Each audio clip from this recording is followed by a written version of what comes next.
O Brasil é o novo presidente aí do BRICS. O BRICS é aí um grupo ou um agrupamento aí entre alguns países de alguns cantos do mundo, como China, Brasil, Índia, Rússia, África do Sul, que de alguma forma eles têm uma certa relação para ajudar no desenvolvimento mútuo entre esses países que fazem parte e tem a ver um pouco com geopolítica, essas coisas assim, mas são assuntos que me interessam porque também venho trazer aqui hoje, eu trago um canal que é do Oi Pedro da Hair, que é um cara que eu já acompanho alguns vídeos e vocês com certeza já ouviram alguns vídeos, mas não sabem que é dele, e ele traz esse assunto aí dizendo que o Brasil é o novo presidente aí desse grupo chamado BRICS. Eu queria ouvir e ver um pouco desse conteúdo, entender um pouco disso, o que é que realmente está a acontecer, ou o que é que vai acontecer, o que é que mudaria, o que é que ajudaria o Brasil ser o presidente desse grupo aí chamado BRICS. Deixa o like, se inscreva no canal e vambora. Ai, como é bom estar de volta, que maravilha! Feliz ano novo! Novo Goda, Brasil! Tudo nosso, nada deles! Feliz ano novo! Atchá! Well, mais um ano e mais um BRICS! Eu acho que... Feliz ano novo! O que foi isso? Foi mal, é o Acre, sabe? Ah, essa coisa de fuso horário, tadinho. Tá sempre atrasado, coitado. Viva 2005! Tá bem atrasado. Ok. Muito atrasado. Enfim, então, Russia, o que está planejando esse ano? O que eu tenho a ver? Bom, você é presidente de BRICS, não é? Não nesse ano. Oh, Brasil! Então você é novo presidente de BRICS! Vossa Excelência, o senhor Doutor Brasil. Humildade ficou no passado. Jesus, tá se achando demais, hein? Bom, Respeito, eu tenho torres, pai. Você não. Ai! A fama subiu a cabeça. Nossa, ele fez essa piada. Pra quem não entendeu, o Brasil disse que tem torres. Torres gêmeas, Estados Unidos. Eu achei que seria mais tranquilo. Você é Brasil, você é sempre de boa. Meu irmão, das 5 metas que eu estabeleci, a primeira já é pra lascar contigo. What? Opa, pera aí, que essa daí eu respondo. Olá, eu sou o Daher e isso aqui tudo é só um teste, tá? Vamos ver se rola. Com a presidência do BRICS esse ano, o Brasil vai focar muito no Sul Global. Sul Global não é apenas ser do hemisfério Sul. No mundo que vivemos hoje, majoritariamente capitalista, fazer parte do Sul Global significa fazer parte da periferia do capitalismo. Países que ainda estão em desenvolvimento, que repartem uma história de colonialismo, de exploração e principalmente de dependência do capital do Norte Global. Ou seja, o Sul Global fornece matéria-prima pro Norte Global pra vocês industrializarem, aí fica tudo com valor agregado e quem paga mais caro somos nós. E pior ainda, em dólar. Desenvolvimento, vamos lá. Exploram minérios, substâncias, sei lá, recursos de vários tipos em vários países do sul do mundo, do sul, né, global, do hemisfério sul, e eles são praticamente refinados, melhorados lá na parte norte e são revendidos para os países do sul mais caro, que é a mesma coisa com o petróleo em Angola, que é explorado lá, é refinado, sei lá, parece que é refinado em Angola, mas não sei, mas é revendido em Angola mais caro, e assim como também algumas coisas no Brasil, em outros países, tem minérios extraídos no país que é o Congo Democrático, que fazem, que usam para praticamente tela de celulares, ou as placas aí dos celulares saem aí no Congo, mas de alguma forma não é o Congo que é mais beneficiado e continua em guerra até hoje, né? Essa dependência do dólar leva o Brasil para sua primeira meta como presidente do BRICS, que é criar meios de pagamento para depender menos de moedas estrangeiras. Ou seja, fazer comércios com outros países sem precisar do dólar. Isso é bom, isso é muito bom. Mas isso era apenas a meta de Russia, de desdolarizar o mundo. Isso é apenas uma continuidade. Ô, meu filho, foi o Brasil que levou esse tema pras rodinhas de conversa. Quem que você acha que deu a ideia de fazer a moeda do BRICS? Pois é, foi o Brasil que deu essa ideia de criar uma moeda comum entre os países do BRICS. A segunda meta vai fazer com que o Brasil trabalhe melhor... Calma aí, vamos dar um pause. Eu vou voltar e depois você fala da segunda meta. Pessoal aí nos comentários, quem conhece melhor do que eu, me ajude. Criar uma moeda, por exemplo, para o continente africano, para melhorar a circulação, as trocas comerciais, a economia dos países africanos, é um erro? Pode ser? Não é? Me expliquem e me ajudem a entender por quê.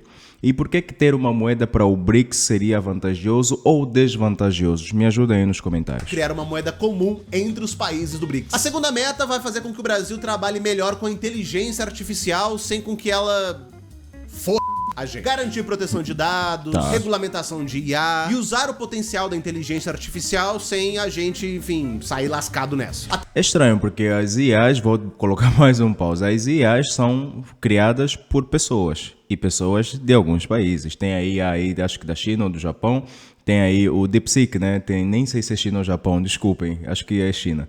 Tem ali aí o Gemini, que é do Google, e o Google é Microsoft acho que é Estados Unidos, alguma coisa assim. Então, todos os dados, as proteções e seguranças de dados ainda assim são velados por quem os programou. Então, não sei. A terceira meta fala de aprimorar o financiamento para mudanças climáticas. Basicamente, hoje, no mundo em que vivemos, os países mais responsáveis pela emissão de gases do efeito estufa são países do norte global. Só que, em contrapartida, os países que saem mais prejudicados por conta das mudanças climáticas são os países do sul global. A gente tá comendo fumaça por causa de vocês. Se vocês poluem tanto, então nada mais justo de vocês pagarem mais. Bom, eu não estou no BRICS, então o problema é de vocês. Não, nada a ver com o BRICS. Esse ano tem COP30 em Belém. E é bom que você esteja lá. Estados Unidos e Canadá. A escolha do Brasil sediar a COP30 esse ano não tem nada a ver com o BRICS. Foi por pura coincidência que a COP30 caiu na nossa mão justamente no nosso ano de presidência. Mas vai ser muito vantajoso pro Brasil unir o útil ao agradável e pressionar os países do norte global a contribuírem mais para mitigar os efeitos das mudanças climáticas. Claro que isso é só meta, né? Se o norte global vai ouvir isso efetuar e obedecer, aí já é outra história. Dito isso, a quarta meta do Brasil é a saúde pública entre os países do sul global. Incentivo na formação de novos profissionais da saúde, médicos nas regiões mais afastadas e carentes, transferência de tecnologia e até influenciar a agenda da OMS para priorizar os países em desenvolvimento. Um dos países que são parceiros do BRICS e que podem cooperar com isso nesse momento é Cuba. Mesmo tendo uma crise material fortíssima, Cuba é um país que tem um sistema de saúde muito robusto. Cuba tem uma forte medicina preventiva, a maior densidade médica do mundo. Os maiores formados em medicina em Angola ou de Angola, muitos foram para Cuba. Muitos cubanos trabalham em Angola, têm clínicas em Angola. E a saúde, a área da saúde na Cuba é muito boa. E Angola em si foi um dos países que sempre teve muito esse benefício, apesar das situações de saúde em Angola, mas a Cuba sempre teve muito presente em Angola. E uma das coisas que me chamou muito a atenção é sobre essa coisa também de fornecimento de materiais ou de medicamentos para os hospitais, que em Angola nós estamos também muito fracos. Uma das coisas que eu, por exemplo, diria que, poxa, se fosse implementado o SUS em Angola, por exemplo, seria muito bom. Claro que da forma como pode realmente ser implementado, não é só implementar, mas é olhar o sistema, olhar a visão de como foi implementado isso no Brasil e ver se pode encaixar em Angola, porque dentro do Brasil, apesar dos apesares, segundo brasileiros, funciona muito bem. Eu sou um cara que me beneficio do SUS de uma forma que eu consigo resolver as minhas situações de saúde de forma clean, claro, no tempo que tenho que resolver, mas é resolvido. E também spota médico para tudo que é canto, inclusive o Brasil. Tudo isso com recurso limitado. E isso é só um país, tá? A gente tá falando de todo o sul global, uma cooperação conjunta, não apenas os países que estão no BRICS. E a quinta meta, injetar trembolona no BRICS. Tá. A quinta meta fala sobre o fortalecimento da institucionalidade do BRICS. Fala português, alienígena, minha explicação é muito melhor.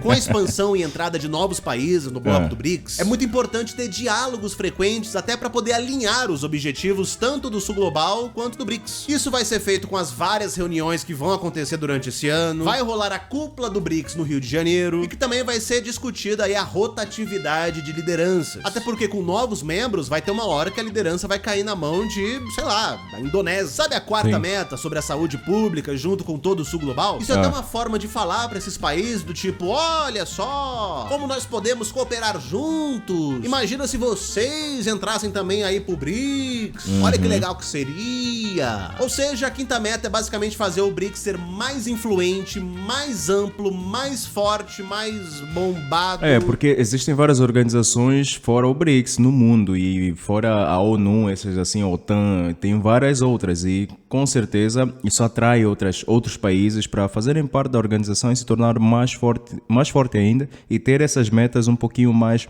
incisivas e sendo meio que efetuadas, sabe, ou realizadas, se é que, né? Como se tivesse tomado trembolona. Tome, falei que minha explicação era melhor. Whatever, Brasil! Acho que você se esqueceu de uma coisa! Trump is president! E ele não vai deixar barato! Não vai deixar barato, mas pra ele vai sair muito mais caro. Com o Trump de volta na presidência, a gente pode ver alguns probleminhas. E eu estou falando probleminhas porque não vai ser uma coisa ali de muito peso significativo no longo prazo. Com o Trump querendo tirar dinheiro de tudo que é país, como os países da OTAN, tirar financiamento da Ucrânia, pode ser difícil ter o apoio dele durante a COP30, por exemplo. Daqui a pouco é capaz ele falar que a Amazônia é Estado americano. E se a gente levar em consideração que o Trump vai conseguir cumprir tudo aquilo que ele prometeu, é capaz da gente ver aquelas taxas de 100%. Trump ameaça aplicar tarifa de 100% aos países do BRICS se eles tentarem substituir o dólar. Sobre os países que forem abandonar o dólar. E como o Brasil está liderando essa pauta agora, é capaz da gente ver as nossas exportações brasileiras sendo taxadas nos Estados Unidos. Mas seria muito bom existir mais uma outra moeda além do dólar e o euro para ditar as regras econômicas do mundo. Claro que quem é economista sabe melhor do que eu o que é que pode gerar, mas para mim eu gosto do fogo no parquinho. Mas lembra que eu falei que isso pode ser apenas um probleminha? De imediato, a gente pode sentir esses impactos, até porque os nossos produtos vão perder competitividade nos Estados Unidos por estarem mais caros. Só que no médio e longo prazo, o Brasil pode simplesmente buscar novos destinos para suas exportações. E sem falar que no longo prazo, quem pode se lascar ainda mais com isso são os Estados Unidos. Hoje eles importam muita coisa de nós, tal como matéria-prima, como minério de ferro. Isso quer dizer que a indústria siderúrgica dos Estados Unidos pode vir a ter custos maiores por conta dessas importações. Agora aplique essas taxas de 100% sobre todos os países do sul global em um contexto de abandono do dólar. Se o Trump taxar todos os países que forem abandonar o dólar, meu amigo, como a indústria dos Estados Unidos depende dessa matéria-prima que vem do sul global, é capaz de no futuro a gente ver uma inflação nos Estados Unidos causada por... Justamente, dependência gera dependência e dependência gera dependência. Pode até taxar os países do sul global, mas no final existem matérias-primas que são extraídas do sul global. Então, não tem como. Pra ele mesmo. Isso pode servir de incentivo para esses países pararem de ficar dependendo tanto dessa indústria do norte global e começarem a se industrializar de fato, tal como o Brasil deveria ter seguido esse caminho, só que se estagnou nos anos 80 e cá estamos. Mas isso daí é um assunto para um próximo episódio. E se você gostou desse formatinho aí de diálogo intercalando com esse lindo narrador, já deixa aí nos comentários e a gente se vê numa próxima. A gente se vê numa próxima, mas eu peço que mais uma vez deixem um like, se inscrevam no canal e eu vou trazer novamente vídeos desse cara, que ele é muito bom e tem muito assunto bom e eu acho que esse foi interessante. Deixem um like, se inscrevam no canal e nos vemos também pela próxima.